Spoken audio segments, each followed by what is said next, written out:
Saudara-saudara yang dikasihi Tuhan, Allah memanggil kita untuk beribadah hari ini, Minggu 28 Juni 2020. Kita bersama masih beribadah secara mandiri di rumah masing-masing, dalam suasana pandemi yang masih berlangsung saat ini. Sambil mempersiapkan diri bersama menyambut normal baru, dan terus memohon perlindungan Tuhan di tengah wabah saat ini, maka kita semua diajak kembali merenungkan tentang perhatian dan kepedulian kita terhadap sesama yang menderita dan bergumul dalam kehidupan yang tidak mudah di saat-saat ini. Mari kita menyanyikan pujian pelengkap Kidung Jemaat nomor 13, bait yang pertama dan yang kedua. Kita masuk rumahnya.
Saudara-saudara di kediaman masing-masing, hari ini kita akan beribadah, di mana kebaktian di hari ini berlangsung dalam nama Allah Bapa, Putra, dan Roh Kudus.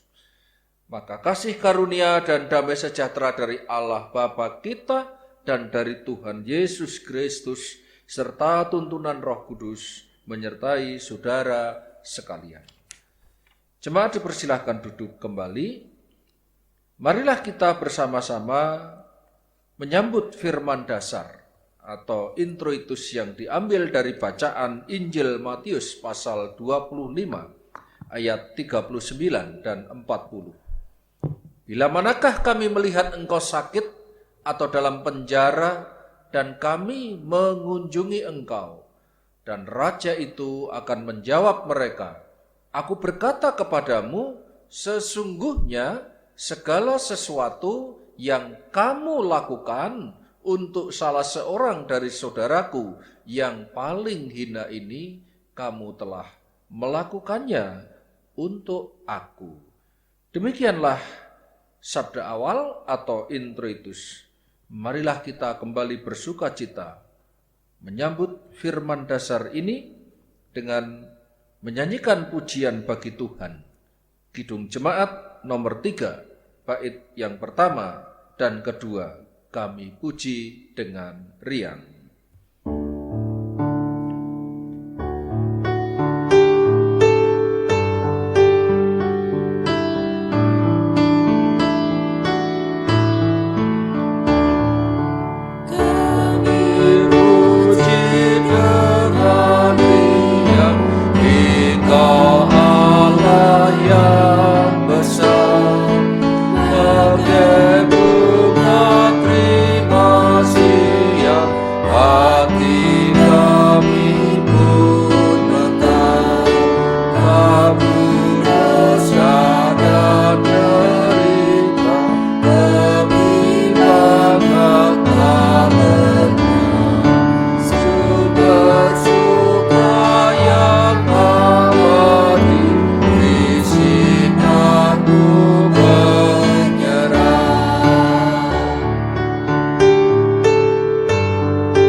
menghendaki kepada kita semua untuk saling menyayangi, saling mengasihi, meneladani kasih-Nya sebagaimana yang tertulis di dalam firman Tuhan.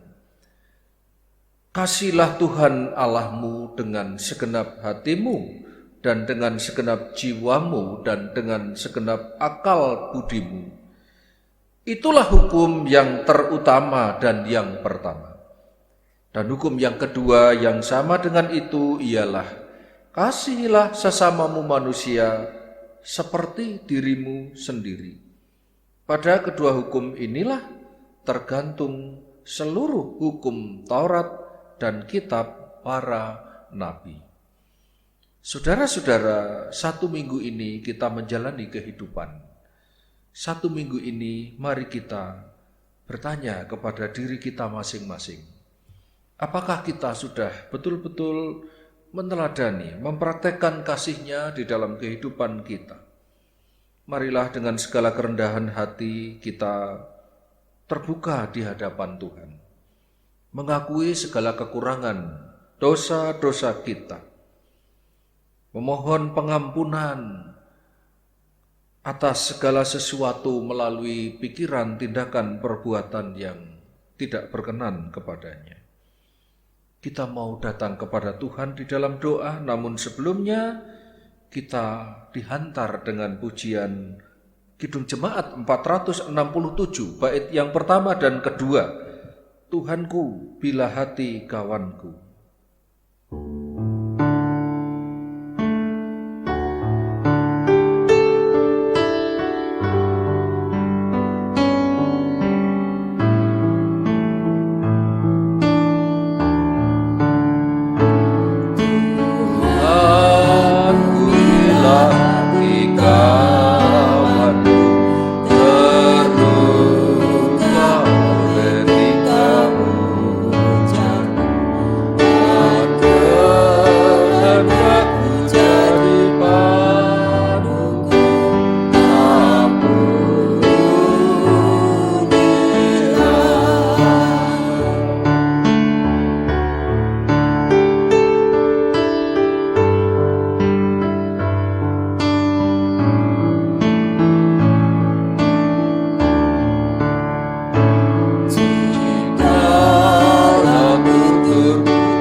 Mari kita berdoa.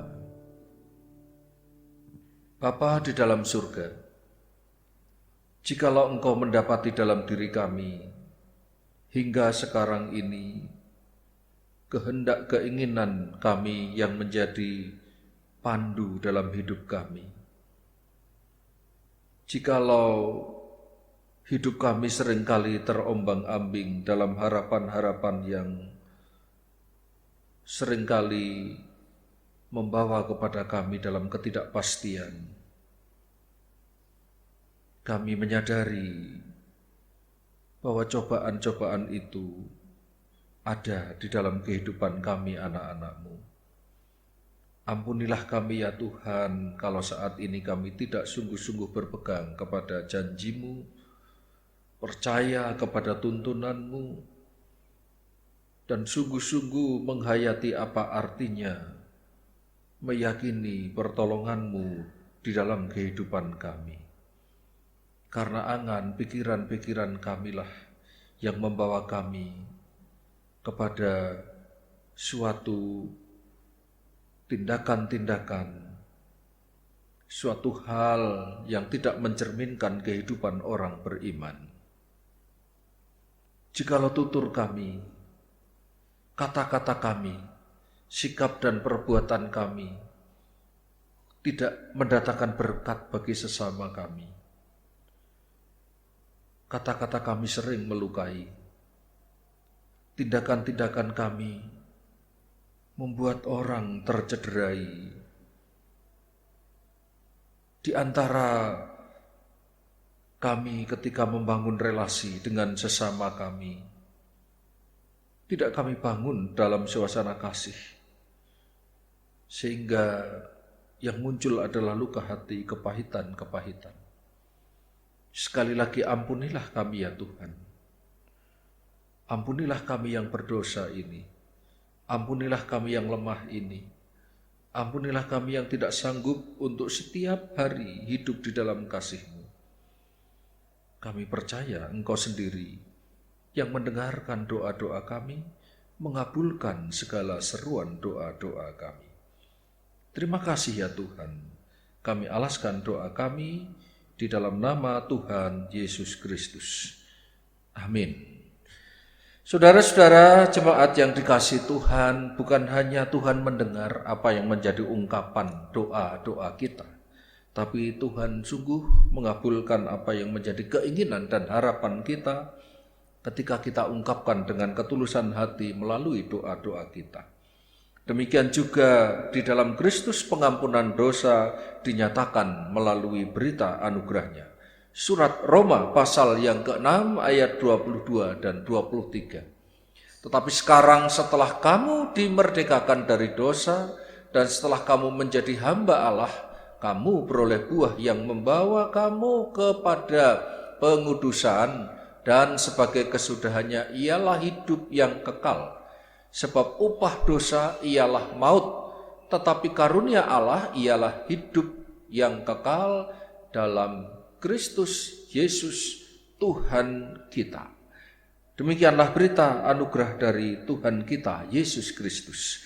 Mari kita sambut dengan pujian tadi, Kidung Jemaat 467, bait yang ketiga.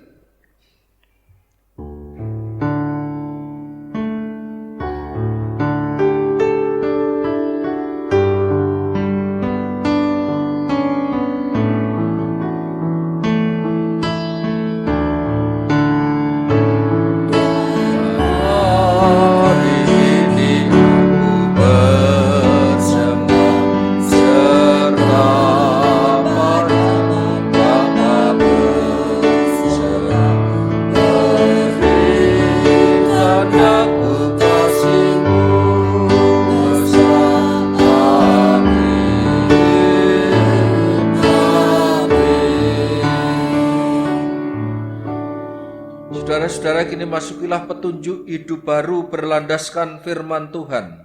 Diambil dari bacaan surat Yakobus, pasal yang pertama, ayat yang ke-27, demikian bunyinya.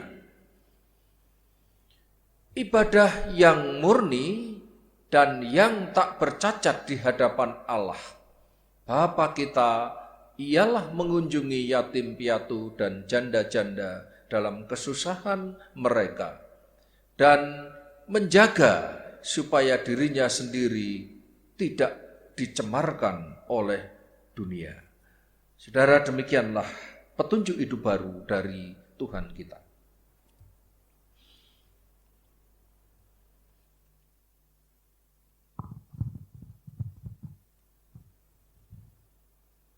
Sebagai kehidupan bersama religius yang dipanggil untuk bersaksi tentang penyelamatan Allah, marilah kita meneguhkan dan menegaskan iman gereja sejalan dengan seluruh gereja Tuhan Yesus di sepanjang segala zaman.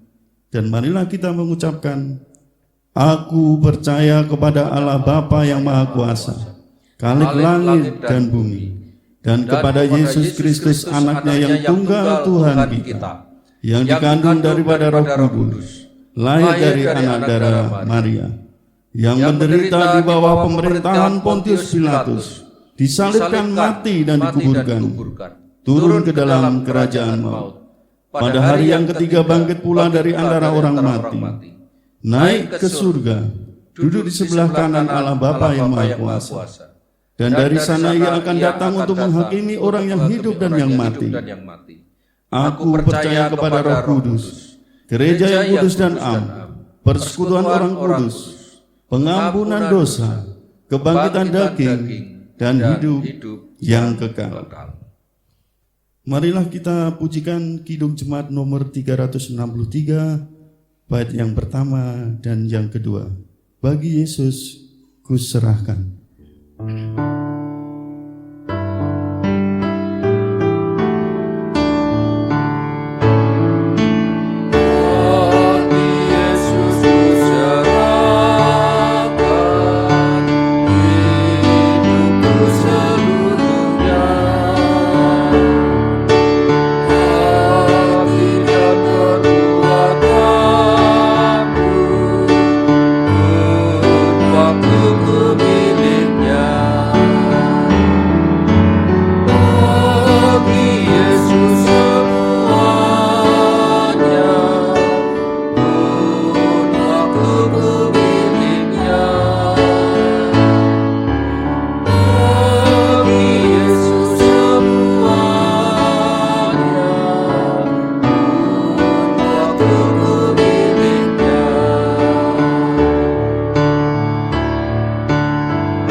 Saudara jemaat yang dikasihi Tuhan, baiklah di rumah kita masing-masing, marilah kita tetap senantiasa mengingat pemeliharaan dan berkat-Nya dalam hidup kita setiap hari. Sebagai ungkapan syukur atas semua itu, marilah kita bersama mempersiapkan hati memberi persembahan sebagai korban syukur kita dengan dilandasi firman Tuhan dalam Maleakhi bab 3 ayat yang ke-10. Yang demikian bunyinya, bawalah seluruh persembahan persepuluhan itu ke dalam rumah perbendaharaan, supaya ada persediaan makanan di rumahku, dan ujilah aku, firman Tuhan semesta alam, apakah aku tidak membukakan bagimu tingkap-tingkap langit dan mencurahkan berkat kepadamu sampai berkelimpahan. Marilah kita bersama-sama akan menyampaikan persembahan kita, dan bersamaan kita akan memujikan dengan pelengkap Kidung Jemaat nomor 264 bait pertama, kedua, dan sampai seterusnya. Apalah arti ibadahmu?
Marilah kita masuk doa untuk menyerahkan persembahan ini kepada Tuhan.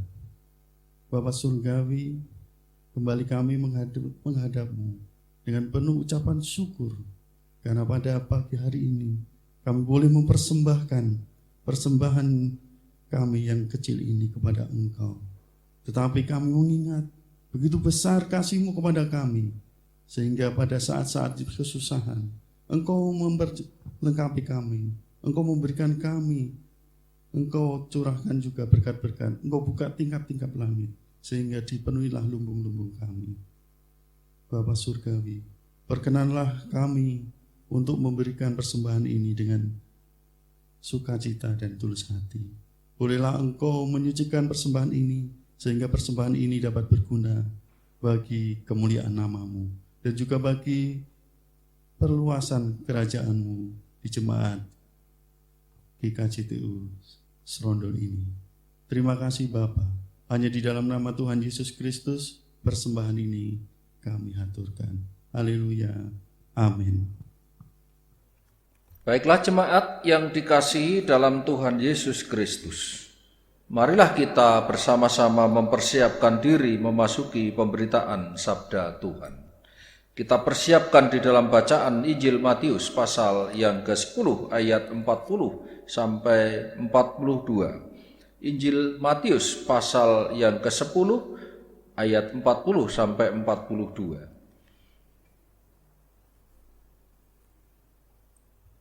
Setelah menemukan, biarkan Alkitab kita terbuka di tangan kita, mari kita berdoa memohon pimpinan daripadanya.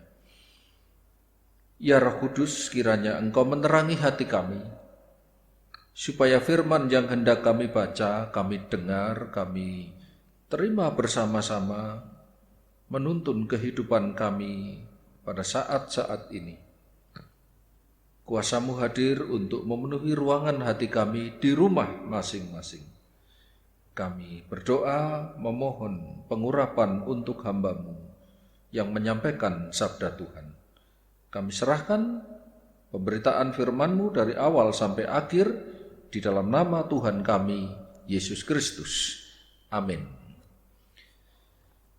Injil Matius pasal yang ke-10 ayat 40 sampai 42. Barang siapa menyambut kamu, ia menyambut aku. Dan barang siapa menyambut aku, ia menyambut dia yang mengutus aku. Barang siapa menyambut seorang nabi sebagai nabi, ia akan menerima upah nabi. Dan barang siapa menyambut seorang benar sebagai orang benar, ia akan menerima upah orang benar. Dan barang siapa memberi air sejuk secangkir saja pun kepada salah seorang yang kecil ini, karena ia muridku, aku berkata kepadamu, sesungguhnya ia tidak akan kehilangan upah daripadanya. Demikianlah sabda Tuhan. Berbahagialah Bapak Ibu saudara-saudara yang berkenan untuk menerima dan memelihara sabda Tuhan di dalam kehidupan kita sehari-hari. Selamat pagi, shalom, Bapak Ibu, saudara-saudara, anak-anakku semuanya, seluruh anggota warga Jemaat GKJTU Serondol yang saya kasihi.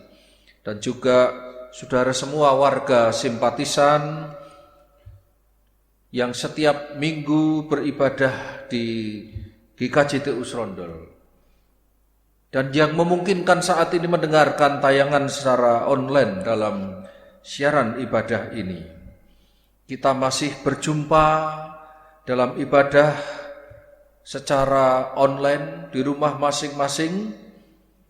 Kita percaya bahwa kesempatan ini adalah juga kesempatan yang terindah untuk bagi kita semua merayakan kehidupan yang sudah Tuhan berikan kepada kita. Anugerah keselamatan di dalam Yesus Kristus melalui pengorbanannya di atas kayu salib. Saudara-saudara, sifat manusia itu pada dasarnya disebut sebagai makhluk yang sosial. Mengapa manusia itu disebut sebagai makhluk sosial? Karena jelas keberadaannya itu selalu terkait dengan suatu hubungan atau relasi atau interaksi dengan sesamanya. relasi atau interaksi itu terjalin, tercipta dari komunitas yang paling kecil. Di komunitas keluarga ada ayah, ibu, ada anak-anak. Disitulah relasi dan interaksi terjalin sebagai makhluk sosial. Dan juga komunitas itu meluas kepada dimensi yang lebih luas, yaitu di dalam kehidupan bermasyarakat, bahkan kehidupan bernegara. Saudara-saudara, tidak jarang komunitas itu dibangun atas relasi timbal balik. Interaksi kita terhadap sesama itu seringkali dibangun atas reaksi timbal balik. Saudara-saudara, jauh sebelum itu, ketika Tuhan Yesus memberikan wejangan-wejangannya dalam khotbah di bukit, Tuhan Yesus memberikan kaidah emas, ajaran kitab Injil kepada para pengikutnya. Dan kita termasuk pengikut yang menjadi pendengar kitab Injil pada saat ini. Sebagaimana yang tertulis di dalam Injil Matius pasal 7 ayat 12 itu, dikatakan di sana demikian, segala sesuatu yang kamu kehendaki supaya orang perbuat kepadamu, maka perbuatlah demikian juga kepada mereka. Itulah seluruh hukum Taurat dan kitab para nabi. Itu adalah kaidah emas. Dan saudara-saudara, ternyata hal ini tidak hanya didapati di dalam ajaran Kristen, di dalam kitab suci Injil. Kalau saudara kita sebagai orang Jawa, ada satu pemahaman yang sudah sangat terkenal.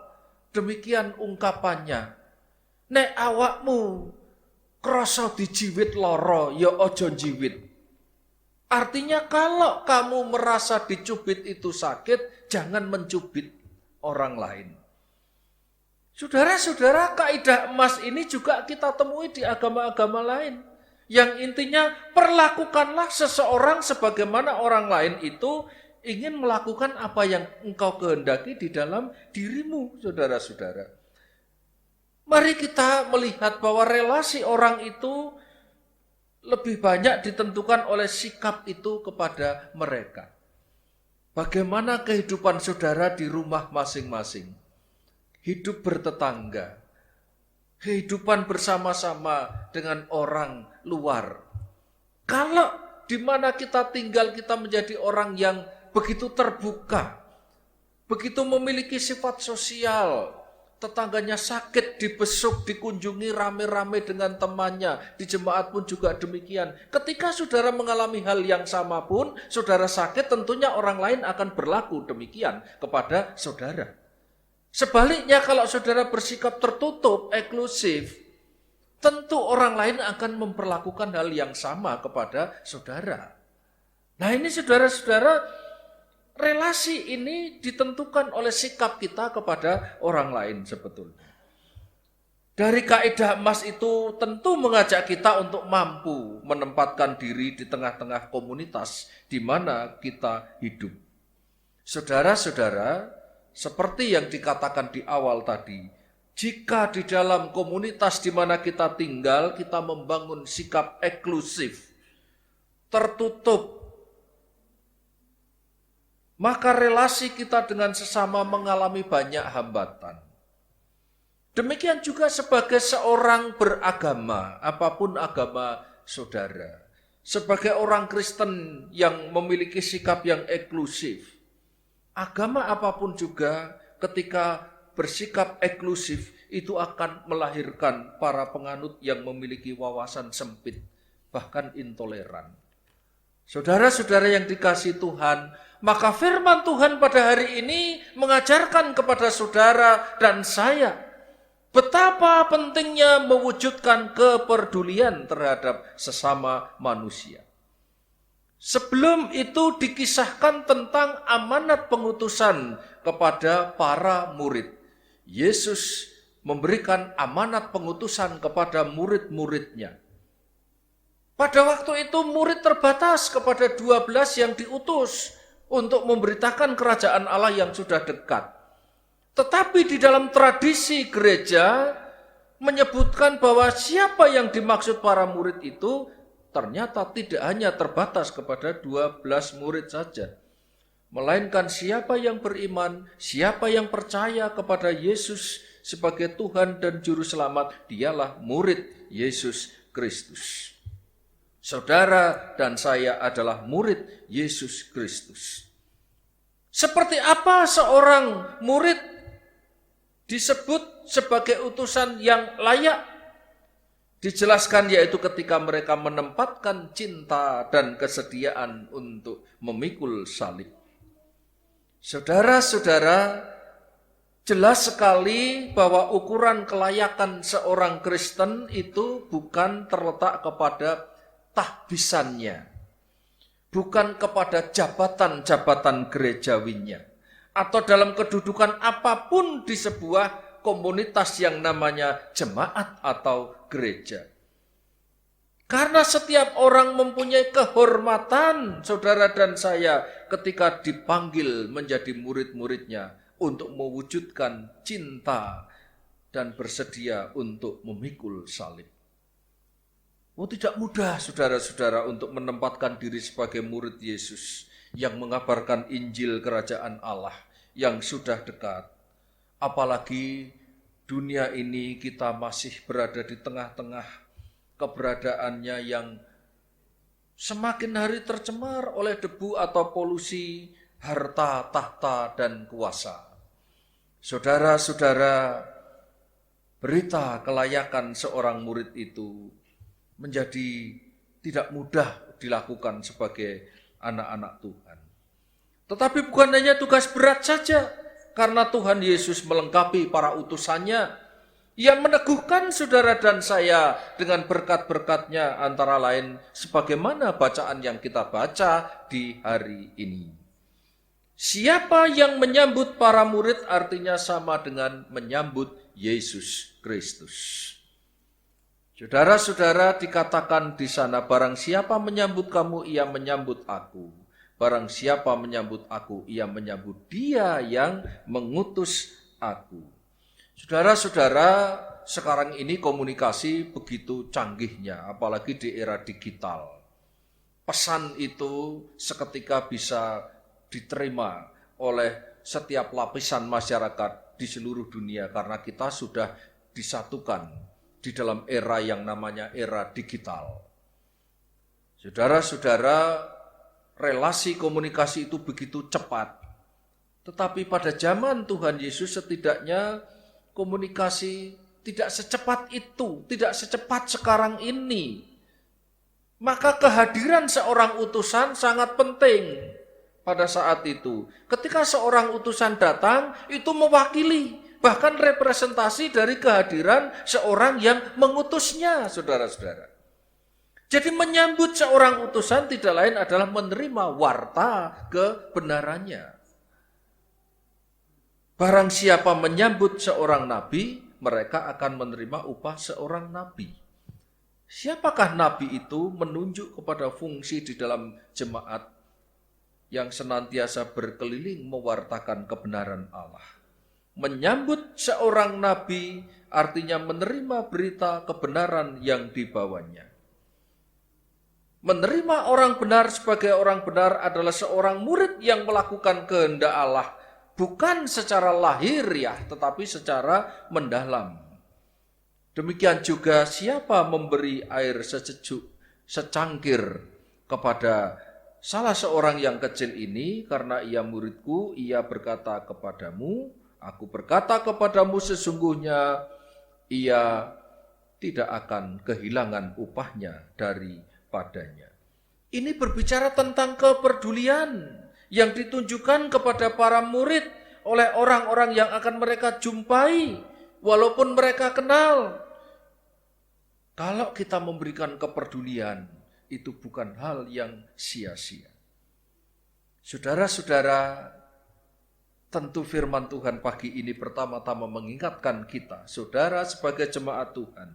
Apakah ucapan Tuhan Yesus itu setidaknya turut memotivasi saudara-saudara untuk mengambil peran serta di dalam perutusan dengan cara menyambut pemberitaan para pewarta mereka.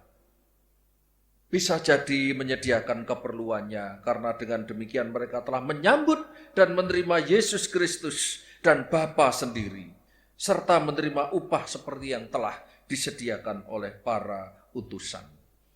Saudara-saudara, sebagai refleksi pada ibadah minggu ini, kita menyadari bahwa hidup ini semakin hari semakin individualistis. Orang semakin memiliki sikap egosentris. Kalau rasa solidaritas dan kepedulian terasa semakin hilang di tengah-tengah masyarakat ini. Karena semakin hari manusia semakin mentuhankan materi harta benda yang menjadi tujuan arah hidupnya. Apa yang dipuja masyarakat tidak lain adalah kenikmatan-kenikmatan duniawi yang menyenangkan, hedonisme.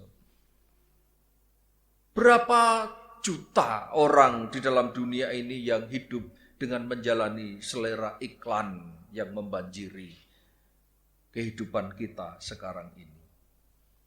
Saudara-saudara, dunia yang sudah disatukan secara global ini tidak bisa menghentikan untuk menyadari betapa jauh mereka telah hanyut dalam ketamakan harta, kemelekatan kepada produk-produk konsumtif, pesta-pesta hedonis dan lain sebagainya.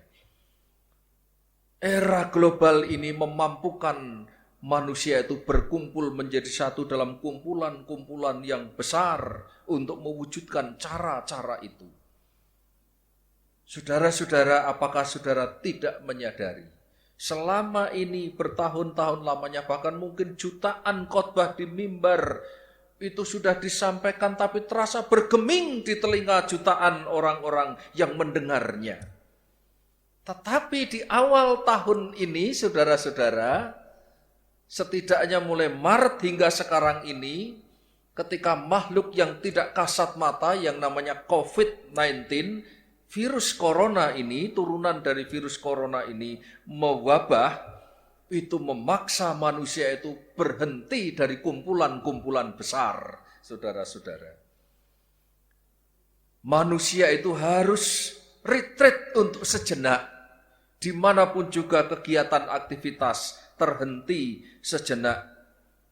COVID mewabah, memaksa manusia berhenti dari tabiat-tabiatnya yang semakin tidak terbendung. Tabiat serakah, tabiat egois, dengan menjaga pola hidup yang sehat. Yang biasanya suka kuliner, suka jajan, sekarang memilih pola hidup sehat dengan memasak di rumah. Yang sekarang yang biasanya mengkonsumsi makanan-makanan di luar, sekarang memilih untuk hidup sehat. Yang biasa menghambur-hamburkan uangnya untuk keperluan-keperluan yang tidak bermanfaat, sekarang memilih tinggal di rumah. Saudara-saudara, ada orang yang mengatakan, maaf ini ya, sepertinya COVID ini justru malah menjelma menjadi dalam tanda kutip pengkhotbah yang lebih ulung daripada pengkhotbah yang hebat.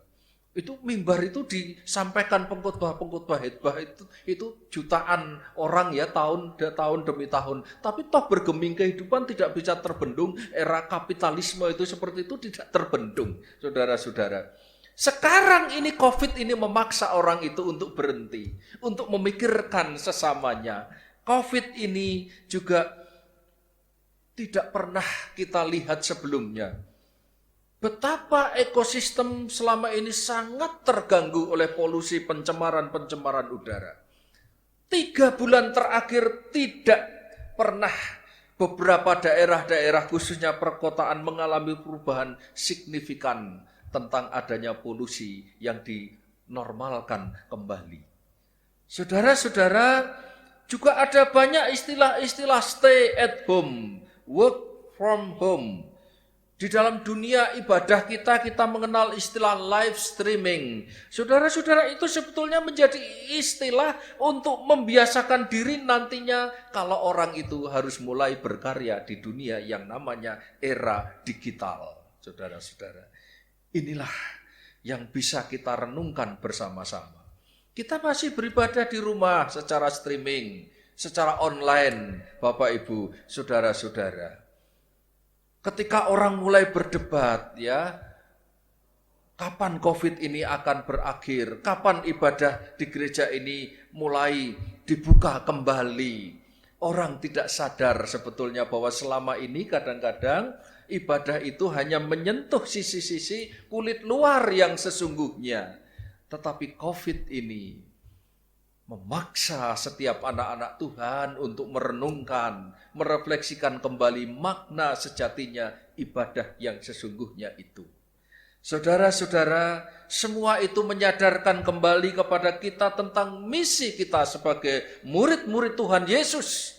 Tidak lain adalah untuk menebar kepedulian terhadap sesama. Saya percaya masa-masa COVID ini menjadi sarana bagi saudara sebagai anak-anak Tuhan untuk menebar kepedulian terhadap sesama. Wabah ini masih berlangsung lama. Pandemi ini bisa berakhir. Entah bulan depan, entah akhir tahun, wabah ini akan berhenti. Tetapi dampak dari wabah ini yang akan berlangsung lama. Dan itu yang boleh kita tarik pengalaman-pengalaman selama kita stay di rumah. Selama kita mengadakan retreat berdiam diri untuk beberapa bulan ini. Kita memunculkan kembali hakikat kita sebagai makhluk sosial.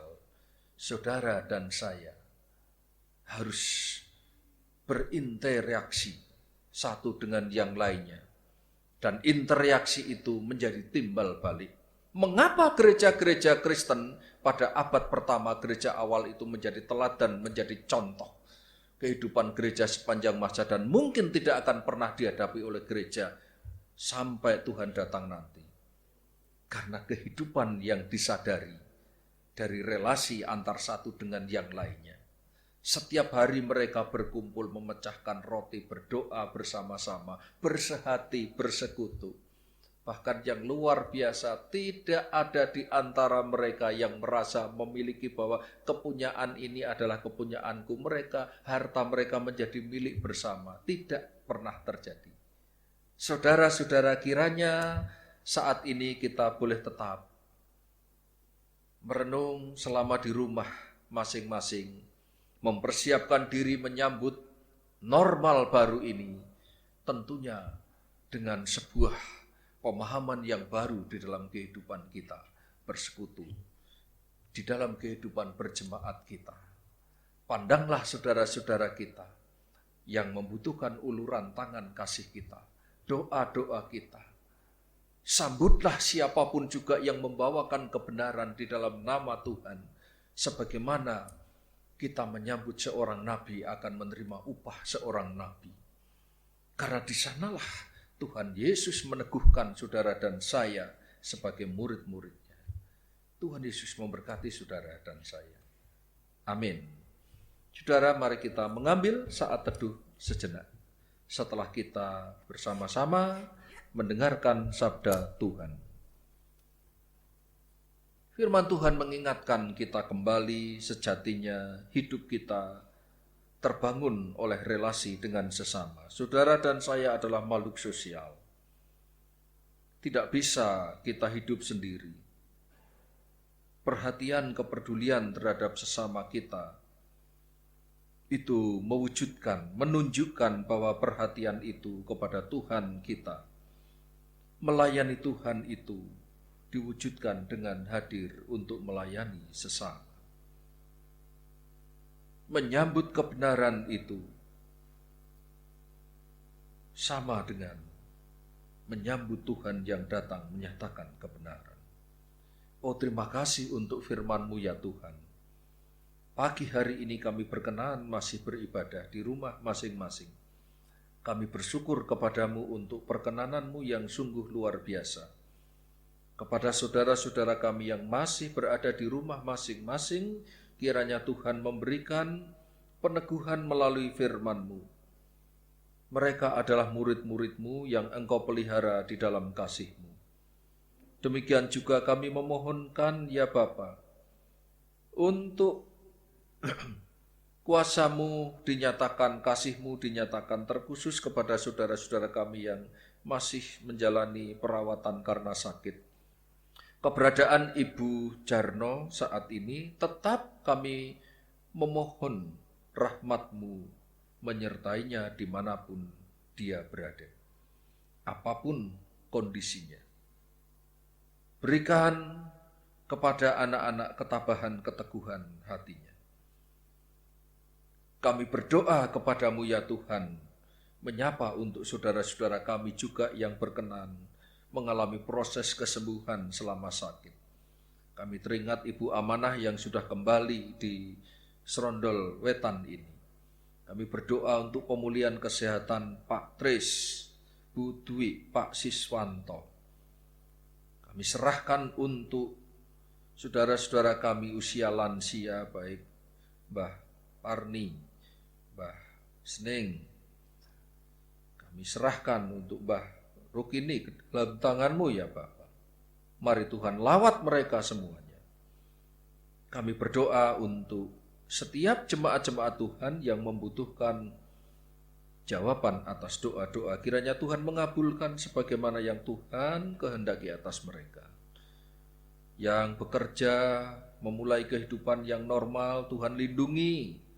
Setiap hari mereka harus berjumpa dengan banyak orang dalam kehidupan normal ini sementara wabah masih berlangsung. Kami percaya perlindungan-Mu.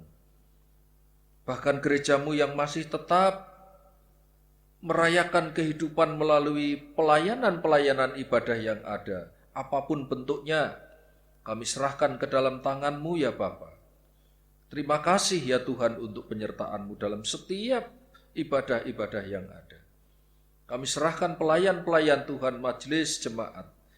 Kami berdoa ya Tuhan untuk aktivis-aktivis yang lainnya. Bahkan saat ini kami membawa bangsa kami, Republik Indonesia, yang terus bergumul untuk keluar dari wabah bersama. Pandemi yang dialami bukan hanya di negara kami. Kiranya kami tetap memohon belas kasih-Mu untuk umat manusia di seluruh muka bumi ini. Kiranya pandemi ini menjadikan kami semakin menyadari siapa sejatinya diri kami. Bapa, kami berdoa kepadamu, selamatkan umat-Mu, selamatkan bangsa ini dengan kasih dan kuasa-Mu yang telah dinyatakan melalui Yesus Kristus. Inilah doa kami peralaskan di dalam nama Tuhan Yesus Kristus yang mengajar kami berdoa. Mari kita berdoa. Bapa kami yang ada di surga, dikuduskanlah nama-Mu. Datanglah kerajaan-Mu, jadilah kehendak-Mu di bumi seperti di surga. Berikanlah kami pada hari ini makanan kami yang secukupnya, dan ampunilah kami akan kesalahan kami, seperti kami juga mengampuni orang yang bersalah kepada kami. Dan janganlah membawa kami ke dalam pencobaan, tetapi lepaskanlah kami daripada yang jahat. Karena Engkau-lah yang punya kerajaan dan kuasa dan kemuliaan sampai selama-lamanya. Amin. Saudara-saudara, mari kita bersama-sama meneguhkan firman yang sudah kita dengar dengan menyanyikan pujian Yesus menginginkan daku. Kidung Jemaat nomor 424, bait pertama dan kedua.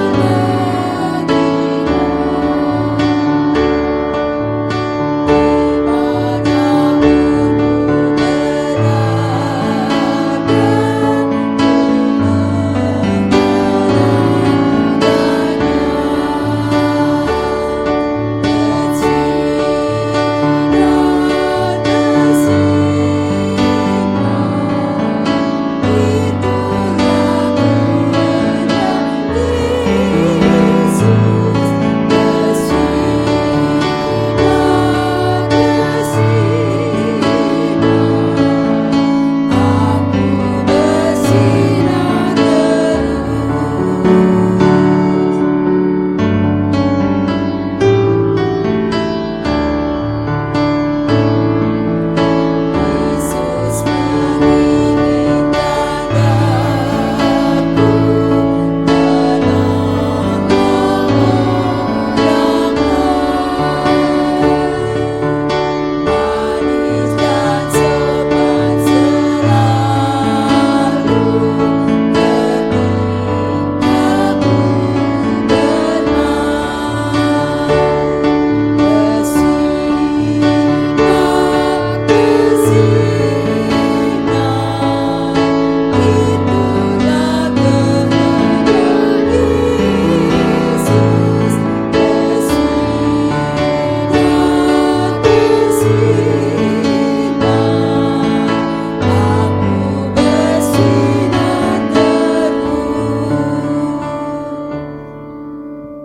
Saudara-saudara, saya undang untuk berdiri bersama-sama. Karya penyelamatan Allah di dalam ibadah di pagi hari ini telah selesai. Namun, marilah saudara tetap melanjutkan ibadah di dalam kehidupan keseharian dengan tetap menyadari panggilan saudara, pengutusan kita bersama-sama untuk memberitakan kabar sukacita, melayani orang-orang yang membutuhkan. Dan sekarang terimalah berkat daripada Tuhan. Tuhan memberkati saudara dan melindungi saudara. Tuhan menyinari saudara dengan wajah-Nya dan memberi kasih karunia. Tuhan menghadapkan wajah-Nya kepada saudara dan memberi damai sejahtera. Amin.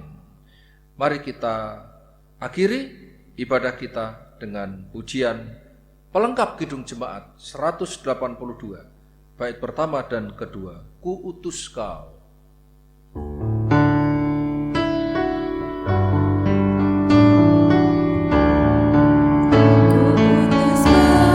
Mengabdi tanpa pamrih, berlayar terus dengan hati teguh, meski beda dan benar.